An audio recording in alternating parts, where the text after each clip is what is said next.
안녕하세요. 윤동영 목사입니다. 이것만은 알자 기독교 핵심 교리 8번째 시간입니다. 오늘은 구원이란 무엇인가 라는 주제로 같이 공부를 하도록 하겠습니다.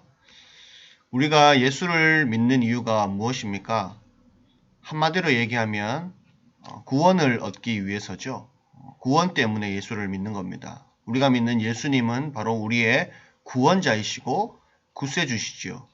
또 신앙생활이라는 것도 구원받은 자가 구원에 합당한 삶을 사는 것을 말하지요. 구원을 누리고 구원에 감사하면서 구원받은 자로서 사는 것. 이것이 신앙생활입니다. 오늘 다시 한번 구원에 대한 주제로 말씀을 나누면서 구원에 대한 이해가 좀 더 넓혀질 수 있었으면 좋겠습니다. 먼저 오늘 강의 내용을 잠시 살펴보도록 하겠습니다. 구원이란 무엇인가라는 주제를 가지고 첫 번째로 구원의 의미가 무엇인지에 대해서 살펴보고요. 두 번째로 구원에 있어서 삼위일체 하나님의 사역, 삼위일체 하나님께서 우리 구원을 위해서 어떤 일을 하셨는지를 보고요. 세 번째로 구원의 적용입니다. 구원이 구체적으로 우리 인간에게 어떻게 주어지고 적용되는지를 볼 건데 구체적으로 효과적인 부르심, 그 다음에 칭의, 양자됨, 성화 이렇게 보도록 하겠습니다. 그리고 마지막으로 성도의 견인, 구원의 확신의 문제에 대해서 잠시 살펴보도록 하겠습니다. 먼저 구원의 의미입니다. 구원이란 무엇인가? 여러분은 구원을 어떻게 정의를 하십니까? 먼저는 죄와 죄의 결과인 심판과 영원한 형벌로부터 해방되고 영원한 멸망이 아닌 영원한 생명을 얻는 것. 이것이 구원이다라고 할 수 있습니다. 죄와 죄의 결과인 심판 그리고 영원한 형벌로부터 해방되는 것. 죄의 문제가 해결이 되어서 심판으로부터 해방이 되고 자유함을 얻는 것. 그래서 영원한 멸망이 아닌 영원한 생명을 얻는 것. 이것이 구원입니다. 또 구원에 또 다른 의미가 있는데요. 하나님께서 택하신 자들에게 믿음을 주셔서 예수 그리스도와 연합하게 하시고 그분이 주시는 모든 복과 은혜를 누리는 것. 여기서 중요한 것은 예수 그리스도와 연합이라는 말입니다. 구원이라는 것은 예수 그리스도와 연합하는 것입니다. 그래서 그분과 연합되어서 그분이 주시는 모든 복과 은혜를 누리는 것. 성도는 그리스도와 연합되어 있습니다. 그리스도가 머리가 되시고 우리는 그분의 몸이 되어서 연합이 되어서 그분이 주시는 모든 은혜와 은사와 복들을 누리는 것. 이것이 구원이다라고 할 수 있습니다. 그럼 구원에 있어서 삼위 하나님의 사역을 보도록 하겠습니다. 우리의 구원을 위해서 삼위 하나님께서 어떤 일을 하셨는가 구체적으로 보도록 할 텐데 첫 번째로 성부 하나님의 계획입니다. 성부 하나님께서 우리 구원을 위해서 어떤 일을 하셨냐면 특별히 예정과 선택이라는 일을 하셨습니다. 에베소서 1장 4절과 5절에 보면 곧 창세전에 그리스도 안에서 우리를 택하사 우리로 사랑 안에서 그 앞에 거룩하고 흠이 없게 하시려고 그 기쁘신 뜻대로 우리를 예정하사 예수 그리스도로 말미암아 자기의 아들들이 되게 하셨으니 하나님께서 성부 하나님께서 우리를 위해서 하신 우리의 구원을 위해서 하신 일은 뭐냐면 우리를 택하시고 예정하신 것입니다. 성부 하나님께서 택하신 자를 구원하시는 그 일을 하시는데 특별히 하나님께서 우리를 선택하셨다. 그리고 예정하셨다. 이것이 성부 하나님의 구원의 계획입니다. 그리고 그 성부 하나님은 그 택하신 백성들을 구원하시기 위해서 그 아들을 보내셨지요. 갈라디아서 4장 4절에 때가 참에 하나님이 그 아들을 보내사 여자에게서 나게 하시고 율법 아래에 나게 하신 것은 성부 하나님께서 당신이 택한 그 백성들을 구원하시기 위해서 독생자 예수 그리스도를 보내주셨다. 이것이 바로 성부 하나님의 사역입니다. 그래서 성부 하나님께서 구원할 자를 선택하시고 또 그 구원을 계획하셔서 또 때가 되어서 예수님을 보내주셔서 구원을 이뤄가게 하시는 그 일들을 성부 하나님께서 하셨습니다. 그 다음에 성자 하나님의 사역입니다. 성자 하나님께서는 성부 하나님의 보내심을 받아 또 또 성부 하나님께서 택하신 그 하나님의 자녀들을 구원하시기 위해서 실제로 구원의 사역을 이루셨죠. 그것이 바로 십자가의 죽으심과 부활입니다. 마가복음 10장 45절에서 인자가 온 것은 섬김을 받으려 함이 아니라 도리어 섬기려 하고 자기 목숨을 많은 사람의 대속물로 주려 함이니라. 예수님께서 실제로 인간의 몸을 입고 이 땅에 오셔서 인간이 해결할 수 없는 그 죄의 문제, 그 죽음의 문제를 자신이 십자가의 죽으심으로 또 부활하심으로 다 이루시고 죄의 문제를 해결하시고 인간에게 영원한 생명을 주실 수 있는 길을 열어주신 것이지요. 요한복음 19장 30절에서 예수께서 신 포도주를 받으신 후에 이르시되 다 이루었다 하시고 머리를 숙이니 영원히 떠나가시니라. 예수님께서 십자가에 달려 죽으심으로써 인간에 대한 그 구원, 그 사역, 구속의 사역을 다 이루셨죠. 예수님께서 실질적으로 이 구속 사역을 성취를 하셨습니다. 예수님께서 이 일을 이루셨기 때문에 그분이 인간 대신해서 죄에 대한 형벌을 받으셨기 때문에 우리 인간이 그분의 공로로 말미암아서 구원을 받을 수 있는 은혜를 누리게 된 것이죠. 세 번째로 성령 하나님의 적용입니다. 성령 하나님께서는 이 구원을 예수께서 이루어 놓으신 이 구원, 하나님께서 계획하신 이 구원의 계획, 그리고 예수 그리스도의 구속의 성취, 이것을 실제적으로 각 사람에게 구원을 적용시켜 주시는 역할을 하는 것이죠. 요한복음 3장 5절에 보면 예수께서 대답하시되 진실로 진실로 내게 이르노니 사람이 물과 성령으로 나지 아니하면 하나님의 나라에 들어갈 수 없느니라. 우리 성도는 성도가 성도되기 위해서는 성령에 의해서 거듭나야 되지요. 성령께서 그 사람을 거듭나게 하시고 믿음을 주셔서 예수 그리스도를 믿게 하실 때 그 사람이 예수 그리스도를 믿고 구원받는 자가 되는 것입니다. 고린도전서 12장 3절 하나님의 영으로 말하는 자는 누구든지 예수를 저주할 자라 하지 아니하고 또 성령으로 아니하고는 누구든지 예수를 주시라 할 수 없느니라. 성령의 역사를 통해서 죄인이 예수를 믿게 되고 예수님을 하나님으로 섬기게 되고 예수님을 그리스도로 주로 고백할 수 있게 되는 것이죠. 이것이 바로 성령께서 그 사람의 마음에 역사하시는 구원을 적용시켜 주시기 때문에 가능한 일입니다. 이렇게 이 삼위 하나님, 성부 하나님의 구원의 계획, 또 예정, 선택, 예수 그리스도를 보내주심, 그리고 성자 하나님께서 성령 하나님, 성부 하나님께 순종하셔서 실질적으로 성육신하셔서 십자가와 부활의 사건을 통해서 구원을 이루시고 구속을 성취하시고 그 성취하신 구원을 성령 하나님께서 각 사람에게 적용시켜 주셔서 그래서 인간이 예수를 믿고 죄인이 의인이 되는 하나님의 자녀가 되는 복을 누리게 되는 것, 이것이 바로 구원을 위한 삼위 하나님의 협력 사역이다라고 할 수 있습니다. 삼위 하나님께서 이처럼 인간의 구원을 위해서 긴밀하게 협력하셔서 그 일을 이루신다라는 것입니다. 성령 하나님의 적용이죠. 구원의 적용과 완성입니다. 그러면 구체적으로 구원이 어떻게 적용되는가? 그 예수 그리스도께서 이루신 구속이 우리 인간에게 어떻게 적용되는가를 살펴보도록 하겠습니다. 이 구원의 적용은 성령의 사역이죠. 성령께서 우리를 어떻게 구원하시는지 구체적인 그 국면들, 다양한 국면들을 세부적으로 살펴보겠습니다. 첫 번째로는 효과적인 부르심입니다. 성령께서 우리를 부르신다라는 것이죠. calling 하신다. 이 의미는 그리스도로 말미암은 구원을 믿음을 통해 받으라고 사람들을 초청하는 하나님의 은혜로운 행위다. 예. 성령께서 그 복음의 메시지를 들을 때 우리의 마음을 열어주셔서 그 메시지를 받아들이고 믿게 하시는, 우리를 부르시는 그 행위를 바로 부르심이다. 근데 이 부르심이 효과적이기 때문에 반드시 이루어지기 때문에 효과적인 부르심이다라고 말할 수 있습니다. 이 부르심을 구분하는데 두 가지로 구분할 수 있습니다. 외적인 부르심이 있고 내적인 부르심이 있습니다. 먼저 외적인 부르심은 복음을 전하며 권면하는 것, 복음 전도, 선교 행위다라고 할 수 있습니다. 외적으로 죄인을 부르실 때에 복음을 통해서, 말씀을 통해서 부르시죠. 설교 말씀을 통해서, 또 복음 전도를 통해서 죄인이 예수 그리스도에 대한 메시지, 복음을 듣게 하고 그런 행위를 통해서 우리를 부르시는 것. 이것이 바로 이제 외적인 부르심이다라고 할 수 있습니다.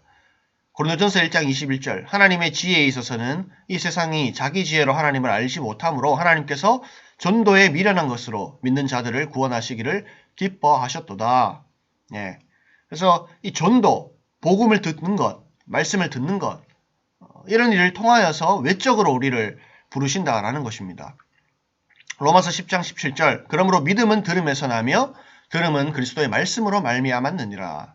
예, 이렇게 복음을 들을 수 있도록 또 전도를 받고 누군가가 복음을 전해주고 전도를 해줌으로 말미암아서 우리는 그 복음을 듣게 되는 거죠. 이 외적인 부르심입니다. 근데 이 특징이 있습니다. 이것은 보편적인 복음의 초청이다. 일반적으로 뭐 전도, 선교, 또 말씀을 전하는 것 이것은 보편적이고 일반적인 초청이죠. 근데 이 초청에 모두 응답하는 것은 아니죠. 말씀을 듣고 전도를 받을 때에 그것을 받아들이는 사람이 있는 반면에 받아들이지 않는 사람들도 있는 것이죠. 그래서 이 외적인 부르심은 거부하는 자들이 핑계나 변명하지 못하게 하죠. 그래서 이 외적인 부르심이 있다. 복음을 전하고 우리를 초청하는 것. 이것을 외적인 부르심이라고 하고 그 다음에 이제 내적인 부르심이 있습니다. 이것을 효과적인 부르심이라고 말하는데 이 외적인 부르심이 주어질 때 외적인 부르심이 있을 때 그 부르심을 통해서 실질적으로 성령께서 우리 내면을 변화시키시고 우리를 거듭나게 하시는 이 성령의 사역을 바로 내적인 부르심이라고 합니다. 이것을 효과적인 부르심이다라고 합니다. 디모데후서 1장 9절 하나님이 우리를 구원하사 거룩하신 소명으로 부르심은 우리의 행위대로 하심이 아니요 오직 자기의 뜻과 영원 전부터 그리스도 예수 안에서 우리에게 주신 은혜대로 하심이라. 예. 그래서 성령께서 우리를 부르십니다. 내적으로 우리를 부르시는데 이 내적인 부르심은 이 부르심을 받은 자가 예수를 받아들이게 되고 영접하게 되고 믿게 되는 것이죠. 이 내적인 부르심은 보편적인 부르심이 아닙니다. 외적인 부르심은 보편적인 부르심이고 일반적인 부르심인 반면에 내적인 부르심은 선택받은 자, 택함 받은 자들에게 주어지는 은혜고 이 내적인 부르심의 역사를 통해서 실질적으로 택함 받은 자들이 그 복음의 초청을 받을 때 메시지를 들을 때 말씀을 들을 때 마음이 열려져서 깨달아지고 그 말씀을 믿게 되고 회개하고 예수 그리스도께 순종하게 되는 하나님의 자녀가 되는 역사가 실질적으로 일어나는 것이죠. 효과적으로 하나님 택하신 자들에게 적용이 되는 구원이 적용이 되는 부르심이다라고 할 수 있습니다. 그래서 신자는 다 이 내적인 부르심을 받았다라는 것이죠. 이 내적인 부르심에 의해서 효과적인 부르심에 의해서 신자로 거듭난다는 것입니다. 두 번째로 칭의입니다. 칭의 많이 들어보셨죠? 의롭다고 칭함받는다. 의롭다 해주시는 것을 칭의라고 합니다. 효과적인 부르심을 받은 자가 이제 신자가 된 자죠. 신자가 된 자가 누리는 유익들이 있는데 그것이 바로 대표적으로 칭의, 그 다음에 양자됨, 성화 이런 복들이 있습니다. 예수 믿고 나서 예수 믿는 자에게 주어진 그 복들, 은혜가 무엇인가? 칭의죠. 칭의. 의롭다고 인정받는 것. 이제 죄가 없다. 의롭다라고 인정받는 것. 그리고 하나님의 자녀가 되는 것. 양자됨. 하나님의 자녀가 되어서 하나님 주시는 복을 누리는 것. 그리고 하나님을 닮아가는, 예수 그리스도를 닮아가는 성화의 삶을 사는 것. 그래서 거룩해져 가는 것. 이것이 바로 신자가 누리는 복입니다. 많은 사람들이 뭐 복이라고 하면 돈을 많이 벌고 좋은 명성을 얻고 사업이 잘 되고 자녀가 잘 되고 이런 복들을 생각하는데 뭐 이런 것들도 복이긴 하지만 진짜 복은 참된 복은 칭의, 의롭다고 인정받는 것, 그리고 양자됨, 하나님의 자녀가 되는 것, 그리고 성화, 거룩해져 가고 예수 그리스도를 닮아가는 것, 이것이 바로 진짜 복이다라고 할 수 있습니다. 그러면 칭의에 대해서 보도록 하겠습니다. 칭의의 의미가 뭐냐? 예수 그리스도의 완전한 의의 전가에 근거하여서 우리의 죄를 용서하시고 죄인을 의롭다고 선언하시는 하나님의 법정적 행위다라고 할 수 있습니다. 이 칭의라는 개념은 그 법정에서 판사가 죄인을 향해서 이 사람은 죄가 없습니다. 더 이상 이 사람은 죄에 대한 책임이 없습니다라고 선언해주는 법정적 행위의 의미를 가지고 있다라는 겁니다. 빌립보서 3장 9절에 보니까 그 안에서 발견되려 함이니 내가 가진 의는 율법에서 난 것이 아니요 오직 그리스도를 믿음으로 말미암은 것이니 곧 믿음으로 하나님께로부터 난 의라. 하나님께서 주신 그 의, 우리는 의로운 존재가 아닙니다. 죄인은 죄가 있어서 우리 모든 인간은 스스로 의롭게 될 수 없지요. 하나님으로부터 죄가 없다라는 그런 판결을 받을 수 없습니다. 그런데 예수 그리스도께서 십자가에 달려 죽으심으로 그분이 모든 형벌을 받으심으로 인해서 그분께서 이뤄놓으신 그 의, 그분이 가지고 오신 그 의가 우리에게 전가가 되어서 그분의 대속적인 죽음에 의해서 우리의 죄에 대한 형벌이 사해지고 의로운 존재로 인정받는 것. 이 사람은 이제 죄인이 아니라 의인입니다라고 하나님 앞에서 인정받는 것이 바로 칭의다라는 겁니다. 첫 번째로 칭의의 의미는 우리의 모든 죄를 사면해 주시는 것, 사면받는 것이죠. 두 번째로 우리를 의롭게 여겨 받아주시는 것입니다. 이제 이 사람은 죄인이 아니고 죄가 이제 사해졌고 의로운 사람입니다라고 인정받는 것입니다. 그래서 그리스도의 의, 그분의 의를 우리 것으로 기속시켜 주시는 것. 우리는 스스로 의를 창출할 수 없고 우리에게는 의가 없지만 우리는 죄밖에 없지만 우리의 죄를 용서해 주시고 그리스도의 의를 우리에게 전가시켜 주셔서 우리를 의롭다 해주시는 것. 이것이 바로 칭의입니다. 그래서 그리스도의 의가 우리에게 전가가 되어서 우리는 하나님께서 우리를 너는 이제 죄인이 아니고 의인이다. 너는 거룩한 자다. 라고 하나님께서 인정을 해주신 것. 칭의. 이것이 바로 은혜죠. 이것은 오직 우리 어떤 율법적인 행위, 우리 어떤 선한 행실을 통해서 주어지는 것이 아니라 오직 예수 그리스도의 십자가의 공로를 믿음으로 우리가 그 의로움을 받는 것이죠. 그래서 이것을 다른 말로 하면 이신칭의라고 하죠. 믿음으로써 의롭다 인정받고 칭함을 받는다. 그 의롭게 되는 근거는 믿음이죠. 믿음. 그래서 예수 그리스도를 믿는 그 믿음에 의해서 우리가 의롭게 되는 것, 이것이 칭의입니다. 그래서 이것은 하나님의 전적인 은혜이고 선물이죠. 우리의 어떤 행위나 노력에 의해서 이루어진 것이 아니다라는 겁니다. 칭의의 특징을 정리해 보면요. 의롭다고 선언하시는 하나님의 법정적 행위다. 그러니까 신분이 바뀌는 겁니다. 이제 죄인에서 의인이 되는 것입니다. 그래서 우리는 예수 그리스도를 믿게 됨으로 하나님 앞에서 의인이 되는 것. 근데 이것은 구분해야 되는 것인데 상태의 변화는 아닙니다. 상태의 변화는 우리가 예수를 믿었다고 해서 우리가 실질적으로 죄를 안 짓고 완전히 거룩한 사람이 되는 것은 아니죠. 그렇지만 우리는 신분은 바뀌었습니다. 이제는 죄인이 아니라 의인이라는 것. 그래서 우리는 의로운 존재가 되었습니다. 더 이상 이것은 불변하는 것이죠. 그래서 오직 예수 그리스도의 공로와 은혜로 주어지는 것입니다. 이것은 단회적이며 즉각적인 은혜입니다. 점진적 과정이 아니다. 그러니까 예수 그리스도를 믿을 때 바로 즉각적으로 또 단회적으로 우리는 의인이 된 것입니다. 예수를 믿음으로써 의롭다 인정을 받게 되고 하나님 앞에서 거룩한 자가 된 것이죠. 이 점진적 과정이 아닙니다. 점진적 과정은 성화를 의미하는데 성화는 계속해서 우리가 예수 그리스도를 닮아서 거룩해져 가는 것인데 칭의는 단번에 이루어지는 은혜다라는 겁니다. 다음으로 양자됨입니다. 양자됨, 자녀 삼아 주시는 은혜인데 이 의미는 칭의의 결과로서 하나님의 자녀가 되는 법적인 신분을 얻고 자녀로서의 모든 특권을 누리게 되는 것입니다. 예수 그리스도를 믿음으로써 칭의의 은혜를 누리게 되고 칭의 받은 자는 하나님의 자녀가 되는 권세를 얻게 되는 것이죠. 요한복음 1장 12절 영접하는 자 곧 그의 이름을 믿는 자들에게는 하나님의 자녀가 되는 권세를 주셨으니 우리는 하나님의 자녀가 된 것입니다. 로마서 8장 17절 자녀이면 또한 상속자 곧 하나님의 상속자요 그리스도와 함께한 상속자니 우리가 그와 함께 영광을 받기 위하여 고난도 함께 받아야 할 것이니라.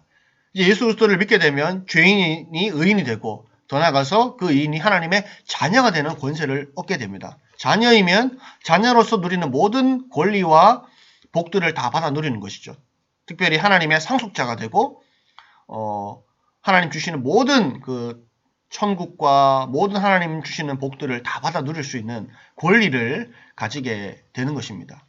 양자됨의 특징을 정리하면 예수 그리스도를 믿음으로 하나님의 자녀가 되고 곧 양자되는 권리를 획득합니다. 법적으로 이제 자녀가 된 것입니다. 두 번째로 성령은 하나님의 자녀로서의 확신을 가지게 하고 하나님을 아빠 아버지라 부르게 하신다. 이제 하나님이 우리 아버지가 되시고 우리는 그분의 자녀가 되기 때문에 하나님을 아버지라 부를 수 있는 권세, 권리를 얻게 된 것이죠.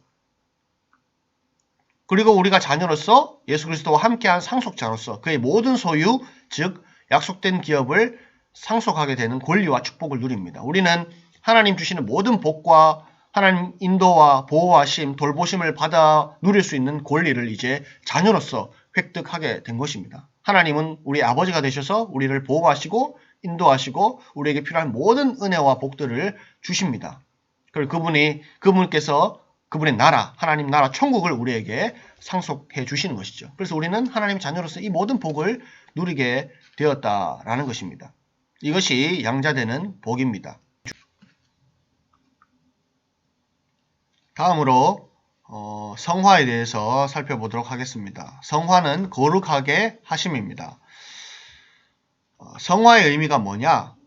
성령께서 즉각적으로 또 지속적으로 우리의 본성을 변화시켜 참 하나님의 형상이신 예수 그리스도를 닮아가게 하심과 동시에 참된 하나님의 자녀로 거룩하게 하시는 사역입니다. 골로새서 3장 10절 새 사람을 입었으니 이는 자기를 창조하신 이의 형상을 따라 지식에까지 새롭게 하심을 입은 자니라. 성화라는 것은 예수 그리스도를 믿고 나서 이제 하나님의 자녀로 살아가는데 그 하나님의 형상을 회복하는 것을 말합니다. 우리가 죄를 지었을 때 우리는 타락하였고 우리의 원죄를 가지게 되었죠. 그 원죄라는 것은 바로 우리에게 죄책과 오염을 초래하였죠. 우리는 죄에 대한 책임을 가지게 되었고 우리의 본성이 오염되고 타락되었습니다. 근데 이 타락한 본성이 이제 예수 그리스도를 믿고 새 사람을 입어서 점점 거룩해져 가는 것을 성화다라는 것입니다. 이 성화라는 것도 바로 성령께서 주도적으로 우리를 거룩한 존재로 바꿔 가시는 것, 우리의 본성을 변화시켜서 참 하나님의 형상을 닮아가는 것, 예수 그리스도를 닮아가게 하시는 것, 이것이 바로 성화다라는 것입니다. 성화의 특징은 첫 번째로 성화도 하나님의 은혜로 주어지는 것이다. 성화는 우리의 힘으로 우리가 노력해서 얻는 것이 아니라 우리의 노력도 일부분 있지만 그럼에도 불구하고 주도적으로 성화시켜 가시는 분은 우리 안에 계시는 성령 하나님이시다라는 겁니다. 성화는 점진적이고 지속적인 것입니다. 아까 칭의에 대해서 얘기할 때 칭의는 단회적이고 즉각적인 것이다라고 했죠. 법정적인 선언이다 보니까 판결이다 보니까 당신은 이제 죄가 없습니다. 당신은 의인입니다라고 단회적으로 즉각적으로 선언해 주시는 칭의와는 다르게 성화는 우리 평생 동안 우리 일생 동안 계속해서 점진적으로 지속적으로 거룩해져 가는 과정입니다. 예수 그리스도를 닮아가는 과정이다라고 할 수 있습니다. 성화는 실제적인 심령의 변화입니다. 실제적인 변화입니다. 아까 칭의를 설명할 때 칭의는 신분의 변화고 신분의 변화라고 했죠. 신분의 변화. 그러니까 죄인에서 의인이라는 신분이 바뀌는 것을 칭의라고 한다면 성화는 상태의 변화입니다. 우리는 예수를 믿고 나서 이제 하나님의 자녀가 되고 의인이 되었지만 그럼에도 불구하고 우리는 살면서 죄를 짓잖아요. 여전히 죄를 짓고 있습니다. 그런 측면에서 우리는 죄인이죠. 근데 여전히 우리 속에 있는 이 타락한 이 본성이 점점 실제적으로 거룩해져 가는 것, 상태가 점점 의인의 모습으로 변화되어 가는 것, 이 상태의 변화를 성화다라고 말할 수 있습니다. 성화는 성령의 주도적 사역이지만 인간도 함께 추구해야 합니다. 우리에게도 일종의 성화를 위한 노력이 필요하다라는 것이죠. 그래서 우리는 더욱더 거룩해져 가기 위해서 늘 말씀을 가까이 하고 또 기도하고 이런 거룩한 경건한 삶들을 통해서 예수 그리스도를 닮아가는 것, 이것이 우리는 추구해야 될 모습이죠. 그래서 성화라는 것은 성령께서 우리 가운데 주도적으로 이끌어 가시지만 우리 역시 그것을 추구하고 함께 노력해 가야 하는 측면이 있다라는 겁니다. 성화는 과정이고 죽음 이후에 완성됩니다. 우리의 성화는 평생 동안 죽는 그 순간까지 계속해서 점진적으로 이루어져 가는 과정입니다. 성화의 완성은 죽을 때, 죽음 이후에 완성이 되는 것이죠. 그래서 성화는 내가 이 땅을 살아가는 동안 완성되진 않습니다. 내가 완벽하게 예수 그리스도를 닮은 존재로 변화되진 않지만 어쨌든 점진적으로 발전해 가지만 마지막 죽는 순간에 우리는 완전한 성화의 모습, 완전하게 예수 그리스도를 닮은 영화의 모습을 우리는 회복하게 된다라는 것입니다. 육체의 성화는 죽음 이후에 완성이 된다라는 겁니다. 마지막으로 성도의 견인을 살펴보도록 하겠습니다. 이 견인이란 말의 의미가 무엇인가? 성령께서 신자들의 심령을 새롭게 하는 구원의 역사를 시작하심은 물론 이를 계속하시어 마침내 그 구원을 완성하시는 것이다. 성령께서 인간에게 주신 그 구원을 완성시키시는 것, 이루시는 것, 완전하게 구원을 완성시켜가는 그것을 성도의 견인이다라는 것입니다. 이것은 구원의 확신과 관련이 있습니다. 신자에게 있어서 구원의 확신은 중요한 문제이죠. 그럼에도 많은 신자들이 예수를 믿지만 구원의 확신을 갖지 못하는 모습을 보게 됩니다. 개인적으로는 이 구원의 확신이라는 표현보다는 구원의 확실성이라는 표현을 더 좋아합니다. 왜냐하면 구원의 확신이라는 것은 좀 주관적인 느낌을 가지기 때문에 우리 인간이 감정이라는 것이 수시로 바뀌기 때문에 확신이라는 것도 어떤 때는 또 이렇게 확신이 생겼다가 또 확신이 희미해질 수 있다는 것이죠. 그것보다는 구원의 확실성, 객관적인 어떤 구원의 확실성에 토대를 두게 되면 구원의 확신을 가질 수 있게 된다는 것이죠. 확신을 나에게 두는 것이 아니라 하나님께 두자라는 것입니다. 그러면 구원의 확신을 가질 수 있게 되는 것이죠. 성도의 견인 교리라는 것은 구원의 확실성 문제, 어떻게 성도의 구원이 이루어지는가, 누구에 의해서 이루어지는가라는 것을 우리에게 알려주는 중요한 교리입니다.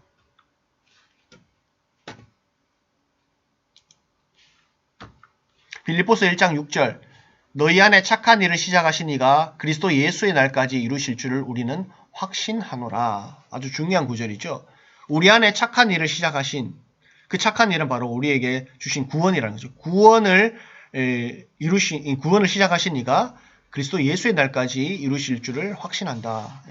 이 구원은 성령께서 우리가 마지막 때까지 이루시는 분이다라는 것이죠. 요한복음 10장 27절에서 29절 내가 그들에게 영생을 주노니 영원히 멸망하지 아니할 것이요 또 그들을 내 손에서 빼앗을 자가 없느니라. 예수님께서 말씀하셨죠. 내가 영생을 주는데 이것은 영원히 멸망하지 않는 것이고 또 그것을 내 손에서 빼앗을 자가 없느니라. 없다라고 말씀을 하십니다. 견인의 근거를 보겠습니다. 첫 번째로 성부 하나님의 영원한 예정입니다. 우리의 구원이 확실한 그 근거가 무엇인가? 그것은 하나님께, 삼위 하나님께 있습니다. 삼위 하나님께서 우리의 구원을 주도적으로 계획하시고 성취하시고 적용해 가시기 때문에 구원이라는 것은 우리의 어떤 행위나 노력, 또 우리의 수고에 의해 달려진 것이 아니라 삼위 하나님께 달렸기 때문에 구원은 견고하다라는 것입니다. 첫 번째로 성부 하나님의 영원한 예정이죠. 로마서 8장 30절 또 미리 정하신 그들을 또한 부르시고 부르신 그들을 또한 의롭다 하시고 의롭다 하신 그들을 또한 영화롭게 하셨느니라. 이 구절이 아주 중요한 구절인데 미리 정하신 그들, 미리 정하셨다는 것은 하나님 택하셨다는 거죠. 하나님 택하신 그들을 하나님께서 부르신다는 거죠. 효과적으로 부르시죠. 그들에게 믿음을 주셔서 예수 그리스도를 믿게 하셔서 그들에게 참 믿음을 주셔서 하나님의 자녀가 되게 하신다는 거죠. 또 그들을 부르신 그들을 또한 의롭다 하시고 칭의죠. 칭의. 의롭다 하시고 의롭다 하신 그들을 또한 영화롭게 하셨느니라. 그들의 구원이 완성되고 성화가 완전히 이루어지게 하신다.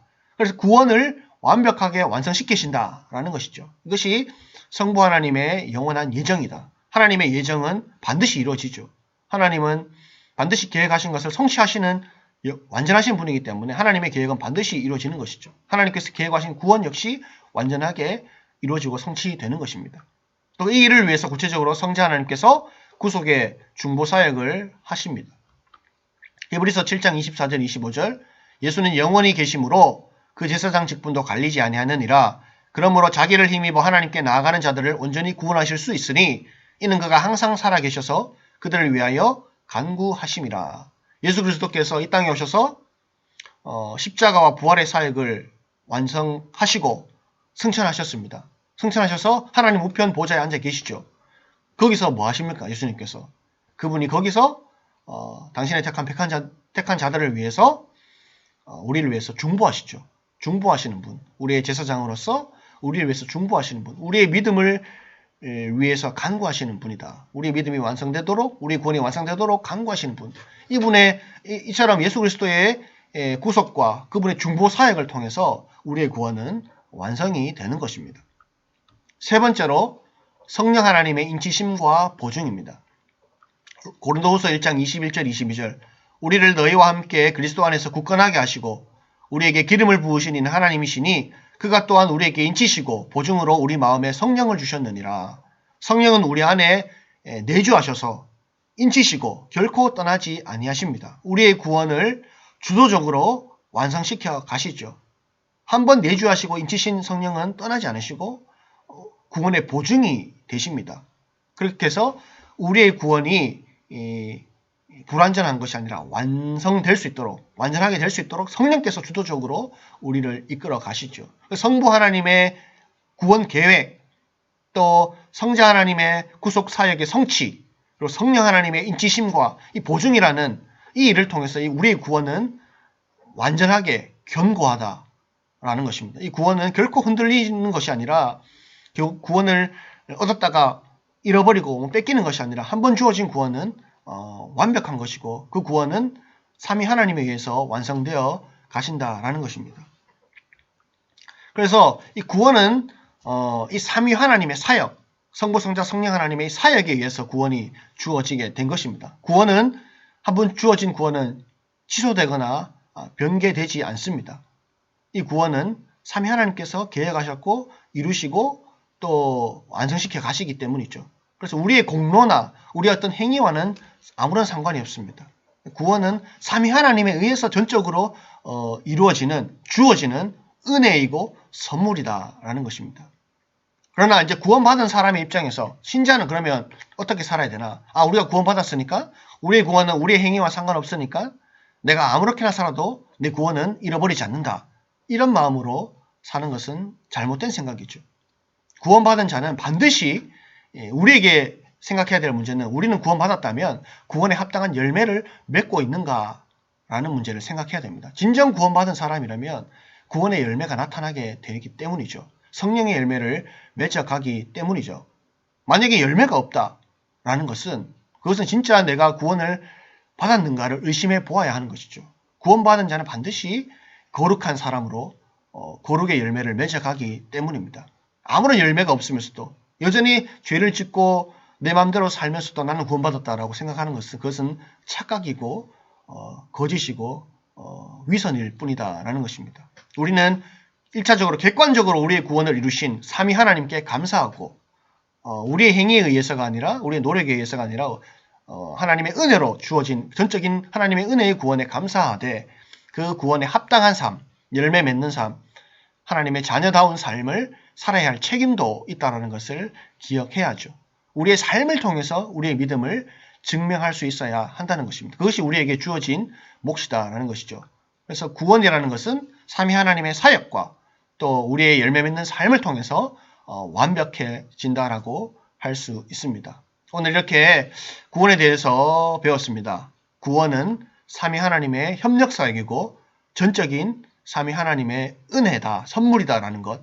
특별히 성령께서 우리에게 그 구원을 적용시켜 주시고 구원을 이뤄 가신다라는 것을 우리가 기억하면서 우리가 받은 구원이 얼마나 대단하고 가치 있고 귀한 것인지를 기억하고 이 삼위 하나님께 감사하면서 또 구원에 합당한 삶, 구원받은 자로서 열매 맺는 삶을 살아가는 저와 여러분이 다 되실 수 있기를 간절히 소망합니다. 이상으로 강의를 마치고요. 다음 시간에 뵙도록 하겠습니다. 감사합니다.